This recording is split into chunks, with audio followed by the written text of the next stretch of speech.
নমস্কাৰ সুপ্ৰভাত morning live অনুষ্ঠানৰ এটি বিশেষ শিতান জ্যোতিষশাস্ত্ৰ শিতান্তিৰ মাজলৈ মই অনিন্দিতা শইকীয়াই সকলোকে স্বাগতম জনাইছোঁ আৰু প্ৰতিদিনৰ পুৱাৰ দৰে আজিও আমাৰ সৈতে উপস্থিত আছে জ্যোতিষশাস্ত্ৰবিদ কিৰয়ং ডাঙৰীয়া তেওঁ জনাব আজিৰ দিনটো ৰাশিফল গ্ৰহগতি আৰু কি ৰং পৰিধানে আজি আপোনাৰ দিনটো শুভ কৰি তুলিব দাদা আপোনাক স্বাগতম জনাইছোঁ আমাৰ অনুষ্ঠানৰ মাজলৈ ধন্যবাদ নমস্কাৰ যিহেতু আমি অনুষ্ঠানৰ আৰম্ভণিৰ প্ৰতিদিনেই গ্ৰহগতিৰ সম্পৰ্কতে কৰোঁ আজিও সেই বিষয়ে জানিব বিচাৰিম হয় আজিৰ গ্ৰহগতি সময় এনেধৰণৰ চন্দ্ৰ লগ্ন বৃষ ৰাশিত মংগল মিথুন ৰাশিত আজি বৃহস্পতি ৰবি আৰু বুধ কৰ্কট ৰাশিত বহি আছে আজি কেতু বহি আছে সিংহ ৰাশিত শুক্ৰ কন্যা ৰাশিত আজি শনি মীন ৰাশিত বহি আছে ৰাহু কুম্ভ ৰাশিত বহি আছে আজিৰ দিনটোত আপুনি যদি জন্মগ্ৰহণ কৰিছিলে আপোনালৈ হেপ্পী বাৰ্থডে থাকিল আপোনাৰ নিজৰ ৰাশিচক্ৰ আৰু আজিৰ দিনটো ৰাশিচক্ৰ চালে এই বৰ্তমান বছৰটোত আপুনি শাৰীৰিক প্ৰব্লেমত ভুগিব গতিকে পাৰিলে এটি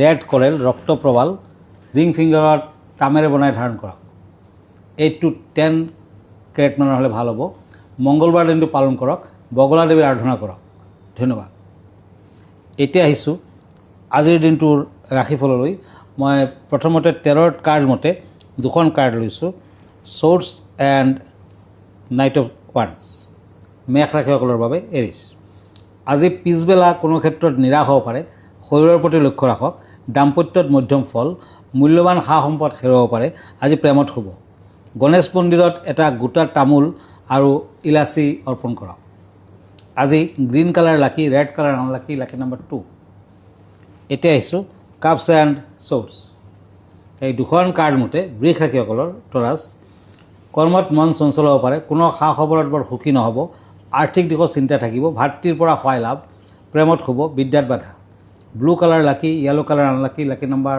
4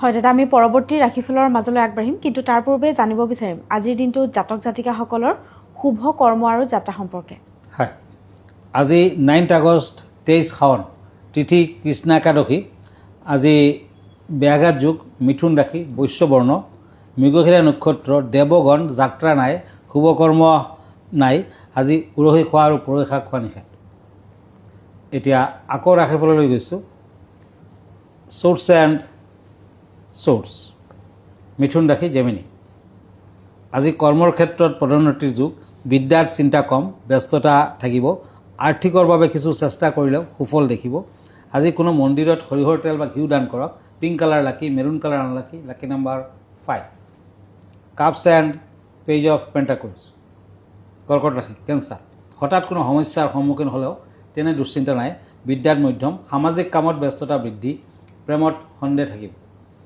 আজি অৰেঞ্জ কালাৰ লাকি কালাৰ হ'ব green colour unlucky lucky number 7 হয় দাদা মুহূৰ্তত এখন পত্ৰ হাতত তুলি ল'ব বিচাৰিছোঁ হয় পত্ৰখন প্ৰেৰণ কৰিছে মঙলদৈৰ পৰা মীনা বৰ্মনে আৰু তেওঁ জানিব বিচাৰিছে যে শাওণ মাহত শিৱ পূজাৰ সময়ত বিশেষ কিবা বয় বস্তুৰে শিৱ পূজা কৰা হয় নেকি সেই বিষয়ে কিছু আপোনাৰ পৰা জানিব বিচাৰিছে হয় শাওণ মাহ চলিছে গতিকে আপুনি ভাল কথাই লিখিছে নিশ্চয় শাওণ মাহত কিছুমান নিয়ম কাৰণৰ মাজেৰে যদি আপুনি শিৱলিংগত পূজা পাতল কৰে খুব সোনকালে বৰ সোনকালে ফল পাব শিৱলিংগত পানী গাখীৰ মৌ দৈ ঘিউ আৰু চন্দনৰ প্ৰলেপেৰে পূজা পাতল কৰক বেলপাত পদুম ফুল ধুতুৰা ফুল আৰু বগা ফুল অৰ্পণ কৰক শাওণ মাহৰ আচলতে এভৰি ডে যথেষ্ট পাৱাৰফুল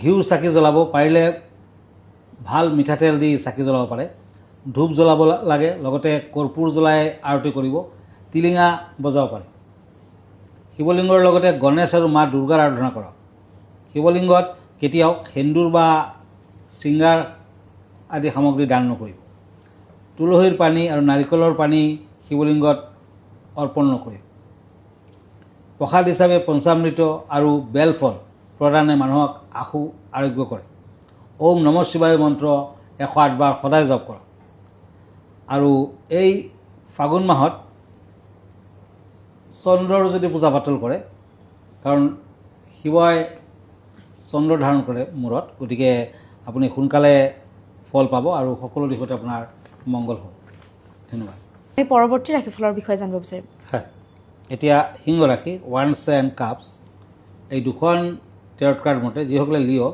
বিদ্যাৰ্থীসকলে দৰকাৰী পাঠত গুৰুত্ব দিয়ক, ভাল হ'ব। নিজৰ লক্ষ্যত ধ্যান দিয়ক। প্ৰাপ্য ধন প্ৰাপ্তিৰ যুগ, শৰীৰ মধ্যম। আজি ব্ৰাহ্মণজনক হালধীয়া ৰঙৰ বস্ত্ৰ, বুটৰ দাইল আদি দান কৰক। Yellow colour lucky, blue colour unlucky, lucky number 1। Cups and sorts, কন্যা ৰাশি। আজি কোনো কামৰ বাবে চুক্তিবদ্ধ হ'ব পাৰে। নতুন কোনো সংস্থাৰ পৰা আজি স্বীকৃতি পাব। ব্যৱসায় বাণিজ্যত মধ্যম ফল, শৰীৰ অশুভ, প্ৰেমত বিয়াৰ যুগ। White colour lucky, orange colour unlucky, lucky number 4। Pentacles and swords, বৃশ্চিক ৰাশি, স্কৰ্পিঅ'। আজি পিতৃ মাতৃৰ বাবে সমস্যা থাকিব, চিন্তা থাকিব। দাম্পত্যত কিছু খেলিমেলি হ'ব পাৰে। আৰ্থিক দিশত শুভ, যান বাহনৰ পৰা সাৱধান হোৱা। পাৰ্পল কালাৰ লাকি, silver colour unlucky, lucky number 3। হয় দাদা, বিষয় কেনেধৰণৰ আছে আজি আমাৰ দৰ্শকসকলৰ বাবে? হয়, আজিৰ বিষয় হৈছে কামিকা একাদশী। কামিকা একাদশী 2026 দেওবাৰ 9 আগষ্ট 2026 তাৰিখে শাওণ কৃষ্ণপক্ষৰ কামিকা একাদশী পৰিছে। 2026 চনৰ আগষ্ট মাহত কামিকা একাদশী 9 আগষ্টত অনুষ্ঠিত হ'ব। শাওণ মাহত পৰা কামিকা একাদশীৰ বিশেষ ধাৰ্মিক গুৰুত্ব আছে। বিশ্বাস কৰা হয় যে এই পবিত্ৰ দিনটোত ভগৱান বিষ্ণুক বিধিসন্মতভাৱে পূজা কৰিলে আৰু ব্ৰত ৰাখিলে জীৱনৰ বহু কষ্ট আঁতৰ হয় তথা সুখ, শান্তি আৰু সমৃদ্ধি লাভ হয়। কামিকা একাদশীৰ ব্ৰত কেৱল এক ধাৰ্মিক অনুষ্ঠান নহয়, বৰঞ্চ ই আত্মাৰ শুদ্ধি, ইতিবাচক চিন্তা আৰু আধ্যাত্মিক উন্নতিৰো এক মাধ্যম। আমাৰ ধৰ্মগ্ৰন্থসমূহত এই একাদশীৰ বিশেষ গুৰুত্বৰ কথা কোৱা হৈছে।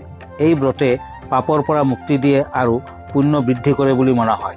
মহাভাৰতৰ সময়ত যুধিষ্ঠিৰে ভগৱান শ্ৰীকৃষ্ণক কামিকা একাদশীৰ মহত্বৰ বিষয়ে সুধিছিল। তেতিয়া শ্ৰীকৃষ্ণই কৈছিল যে শ্ৰাৱণ মাহৰ কৃষ্ণপক্ষৰ একাদশীক কামিকা একাদশী বোলা হয়। এই দিনটোত যিসকল ভক্তই ব্ৰত ৰাখি ভগৱান বিষ্ণুৰ পূজা কৰে তেওঁলোকে মহাযজ্ঞ কৰাৰ সমান ফল পায়। এই ব্ৰত পবিত্ৰ তীৰ্থ স্নান কৰাৰ সমান ফলদায়ক আৰু সকলো পাপ বিনাশ কৰাৰ শক্তি থকা বুলি গণ্য কৰা হয়। আহক জানো এনে 5টা কামৰ বিষয়ে যিবোৰ কামিকা একাদশীৰ আগে কৰি লোৱা উচিত। একাদশীৰ আগতেই নিজৰ ঘৰৰ পূজাৰ ঘৰটো পৰিষ্কাৰ আৰু সুসজ্জিত কৰি তোলাটো অত্যন্ত প্ৰয়োজনীয়। বিশেষকৈ পূজাৰ ঘৰ, পাকঘৰ, ঘৰৰ মূল দুৱাৰ আৰু খিৰিকীৰ আশে পাশে ভালদৰে পৰিষ্কাৰ কৰক। মনা হয় যে একাদশীৰ সময়ত স্বচ্ছ আৰু পৰিষ্কাৰ পৰিৱেশতে ভগৱানে বাস কৰে।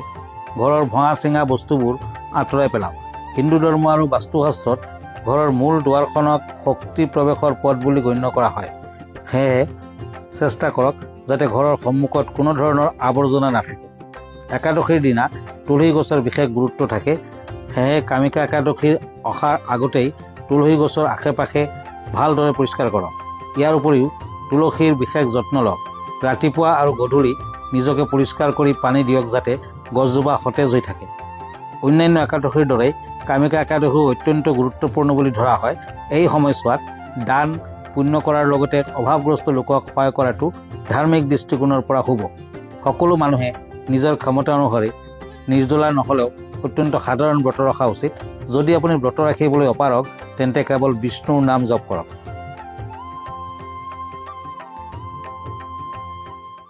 হয়, ভিডিঅ'টিৰ যোগেদি খুব সুন্দৰকৈ তেওঁ ব্যক্ত কৰিলে কামিকা একাদশীৰ বিষয়ে বা এই একাদশীৰ দিনটোত আপুনি কি কি নীতি নিয়ম মানি চলিব।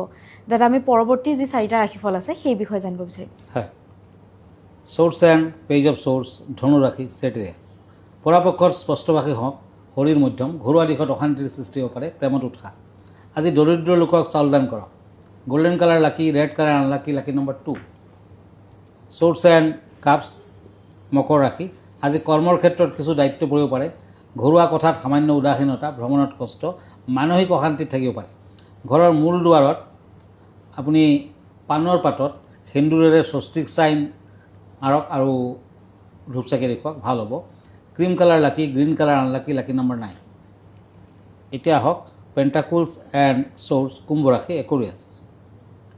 আজি আপোনাৰ মনৰ দৃঢ়তা থাকিব। বিয়া বাৰুৰ কথা বতৰাত আগবাঢ়িব পাৰে। গৃহ নিৰ্মাণৰ যুগ, প্ৰেমত সাৱধান হওক। চিলভাৰ কালাৰ লাকি, maroon colour unlucky, lucky number 6। মীন ৰাশি, once and page of once. আজি কিছু সন্দেহ আৰু কষ্টৰ মাজেৰে আগবাঢ়িলে তেনে আহুকাল নাই। শৰীৰ মধ্যম, মূল কথাত মন দিয়ক। ভ্ৰমণৰ যুগ, বিদ্যাত বাধাৰ যুগ দেখা যায়। আজি ভগৱান বিষ্ণুক কল অৰ্পণ কৰক মেৰুন কালাৰ লাকি grey colour unlucky lucky number 7 দাদা ধন্যবাদ জ্ঞাপন কৰিছোঁ যিহেতু আমি অনুষ্ঠানটি শেষ কৰিব লাগিব তাৰ পূৰ্বে দৰ্শকসকলক জনাই থ'ব বিচাৰিছোঁ আজিৰ ৰাতি 10 বজাত কিৰয়ং ডাঙৰীয়া প্ৰাগ নিউজৰ ষ্টুডিঅ'ত উপস্থিত থাকিব লাইভ অনুষ্ঠানত আৰু আপোনালোকৰ যিসমূহ সমস্যা আছে সেই সমস্যাসমূহ আপোনালোকে ফোন যোগেৰে সুধি আপোনালোকৰ সমস্যাসমূহ সমাধান কৰিব পাৰিব দাদা আপোনাৰ ঠিকনাটো এবাৰ জনাই দিব হয় আপুনি মোক ফেচবুকত পাব ইনষ্টাগ্ৰামত পাব মই ইউটিউবতো আছোঁ আৰু এভৰি ডে আপুনি মোক প্ৰাগ নিউজত ৰাতিপুৱা ভাগত 7:41 টাইমত লগ পাব আমাৰ ঠিকনা এষ্ট্ৰলজাৰ কিৰো য়াং Ratnakuber gems and jewellery Paltan Bazar Manipuri বস্তি গুৱাহাটী 7 ফোন নম্বৰটো হ'ল 8822911171 আৰু এটা নম্বৰ হ'ল 9957421212 আমাৰ ইমেইল এড্ৰেছটো হ'ল kiroyangastrologer@kiroyang.com ধন্যবাদ নমস্কাৰ আৰু ইয়াৰ লগে লগে মই নিন্দিতা শইকীয়া জ্যোতিষশাস্ত্ৰ শিতান্তিৰ পৰা বিদায় লৈছোঁ ধন্যবাদ